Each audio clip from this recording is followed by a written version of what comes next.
Thank you, Luda. And first of all, thank you so much for organizing this amazing conference. And now after 11 hours, I'm all inspired by all the fascinating talks. It was really a privilege to be the last one and to get all the inspiration. And I'm fully aware that I am the only one dividing between you and your pajamas, at least in the European time zone. I was even considering myself to wear pajamas, but okay, next time. So my talk today, it's a part of my research project I'm currently conducting and writing a monograph which is focusing on a patriotic fashion, which has become actually very popular during the recent decade in many areas of the world, like nationalist way of attire or visualizing yourself. And in my research, I'm focused more or less on the Eastern Central Europe, but actually today I would like to speak about face masks, the patriotic aspect of face masks. So as we all know, in the last few months, COVID has created not only a series of health, political, economic, and family individual challenges, but also a major aesthetic challenge that became a sort of prominent symbol, which has been already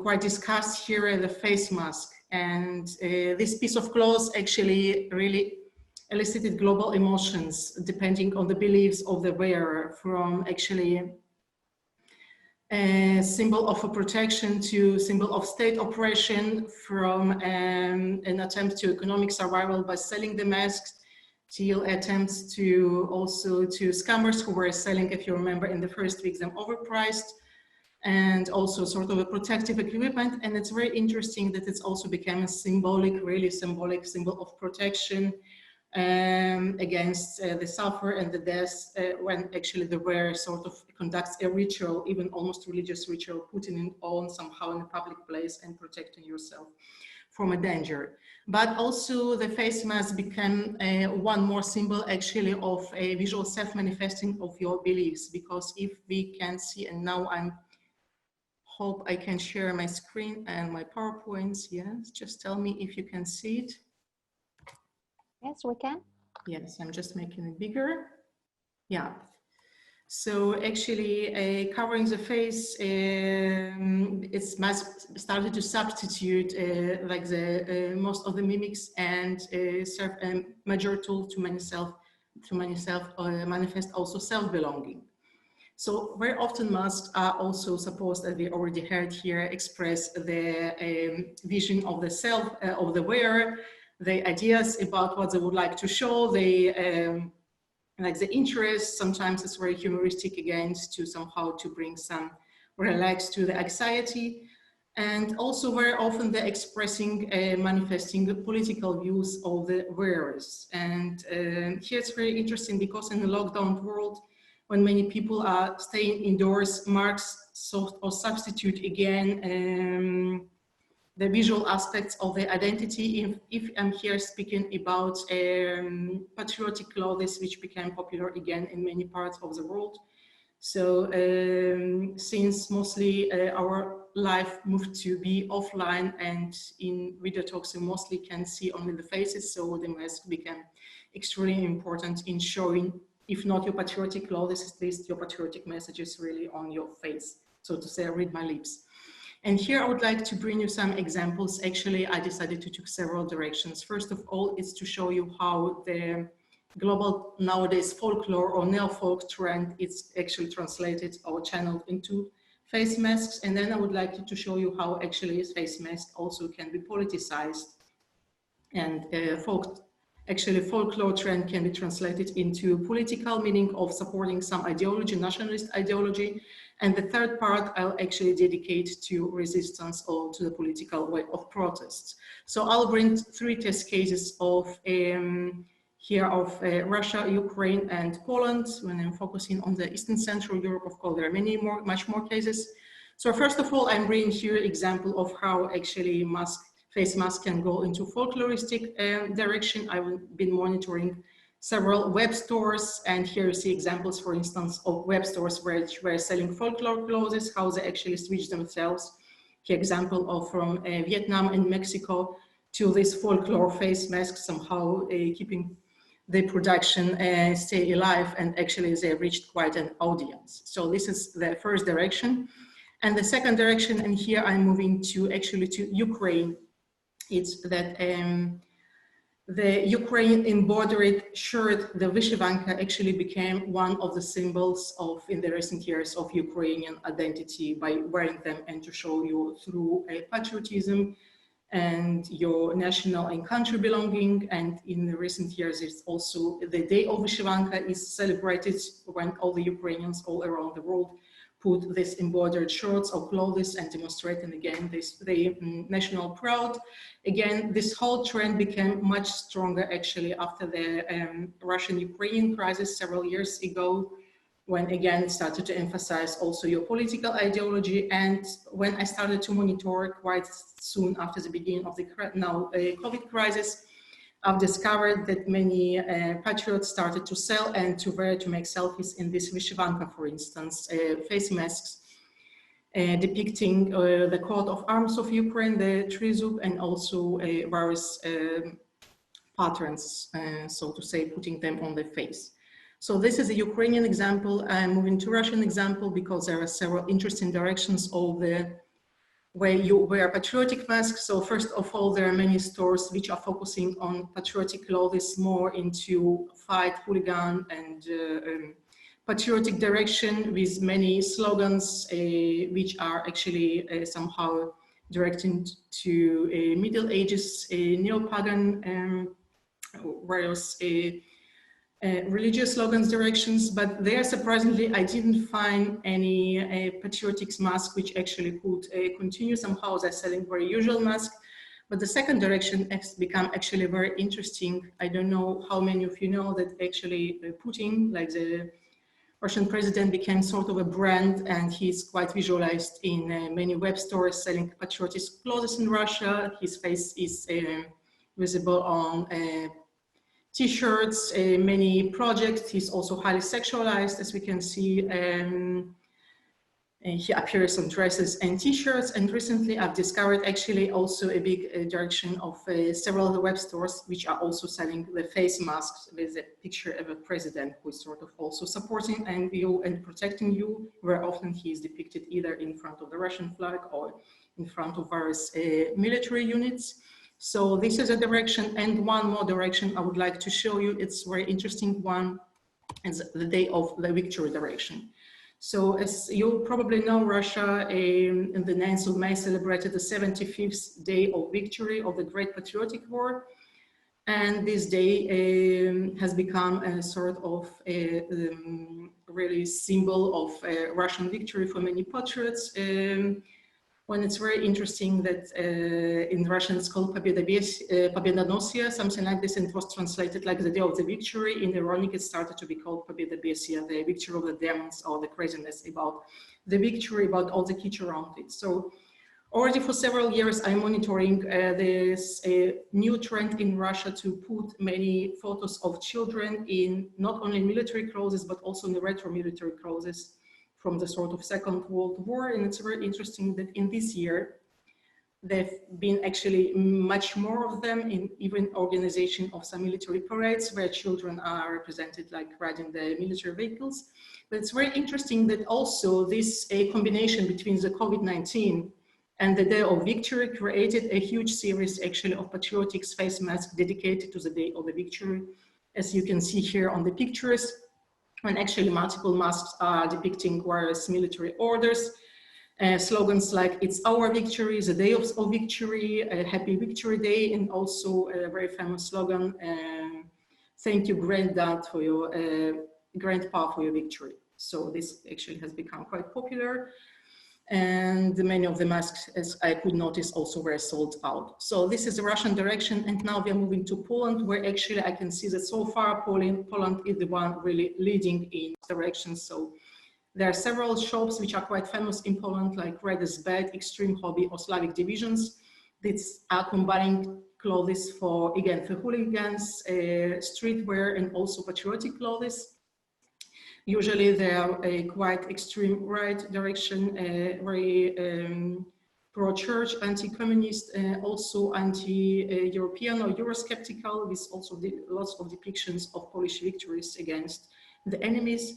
So it's very interesting the direction they took. They face masks too. Very soon there appeared different types of face masks. First of all, we can see here example of red and white Polish color mask, where it's written that the German will not spit in our face. There are words from beginning of the century song, which actually was dedicated to sort of, I would say, protest against the Germanizations, but of course nowadays it has another meaning, actually intended into anti-European direction. One more interesting development that I can observe now, that also face masks are becoming gendered. So if you could see here, I have an example of folklore face masks with, again, folklore motifs, which are actually becoming politicized and intended more for ladies, like all these traditional roles of wearing flowers, while men are more directed into military, as you can see here, symbols of fight. And one more interesting direction, that sometimes it's regarded to be a bit pussy to wear like a nitty face mask. So instead of it, the stores also provide some sort of scarves to put around the face for men, or some tubes, so that it looks more cool. And last but not least, direction, it's again children fashion. So already earlier, there was a large development of children patriotic fashion, as you can see here, children games and even children military patriotic clothes for babies. Nowadays, the stores also selling patriotic children masks. For instance, we've seen here face mask, a little wolf or a white wolf, for especially designed for children.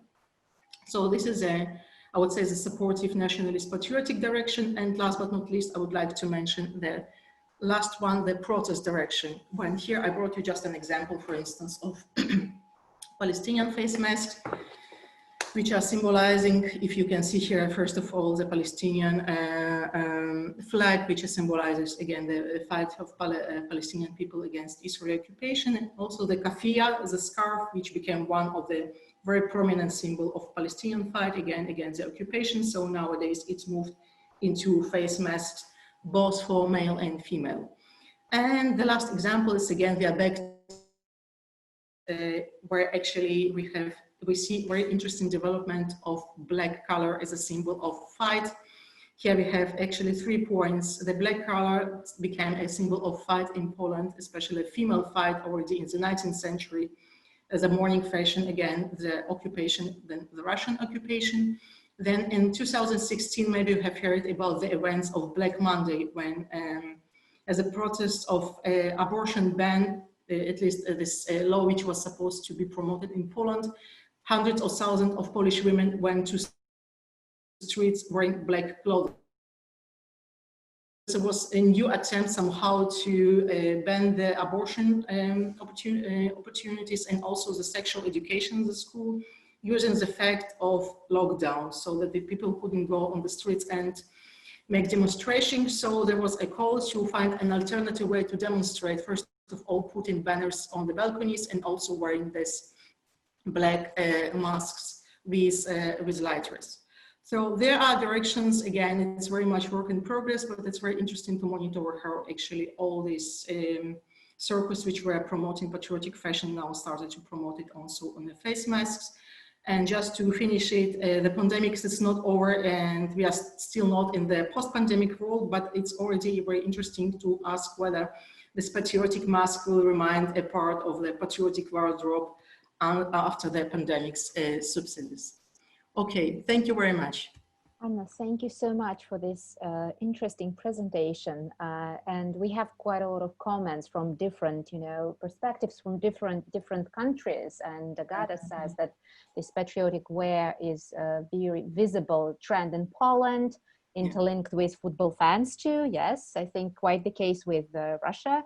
And Mary Bakal says, amazingly in Macedonia, this patriotic trend is missing, although we have some folklore designs for masks. And Ksenia also, yes, is surprised that just there is this contradiction in the Slavic inscription. I mean, both the language and the font chosen, which to me seem at odds with the idea of national ethnic exclusivity. Good for Macedonia.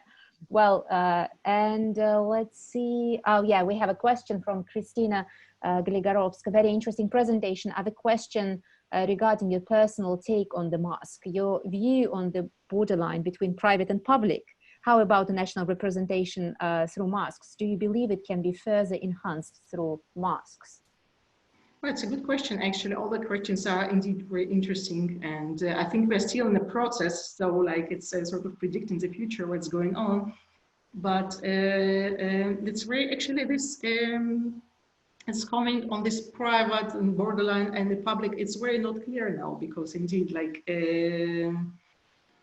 But I'm thinking it's been even not so clear before, because sort of you buy these clothes for your private use, but you also show them for public. So I believe that nowadays, even then you sit at home in your private space, you made it public anyway. And there's a whole idea actually of patriotic mask to bring it to public in all the possible ways online, especially in the online world. And national representations through masks. I do believe there will be some continuation with the mask because we're still in the process. So I do believe it will develop. And actually, I can already monitor much more development because it's also becoming viral. I see how countries are really taking these ideas from one from the other, and it's become broader. So maybe in a couple of weeks, we do discover some patriotic symbols in Macedonia, for instance. Really. Yeah, interesting actually. I was surprised to find out that there are so many patriotic, masks actually has taken on this patriotic vibe in Russia. Because I thought, I would think that patriots consider wearing masks not masculine enough, you know, because we're strong enough to actually oppose virus without any masks wearing. So that's why I was a bit surprised.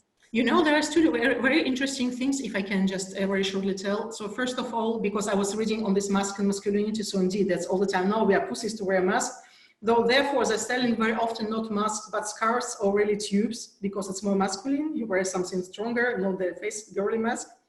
Or sometimes they put, for instance, that we don't wear white mask because white is sort of a loser, we put this military mask. So it's sort of then maybe somehow brings you even to the world wars, etc. So it's sort of, yeah, some associations. Right. Some camouflage, you know. Yeah, camouflage, yeah. It can balance your, yes, lack of your masculinity. Yeah, absolutely. Right.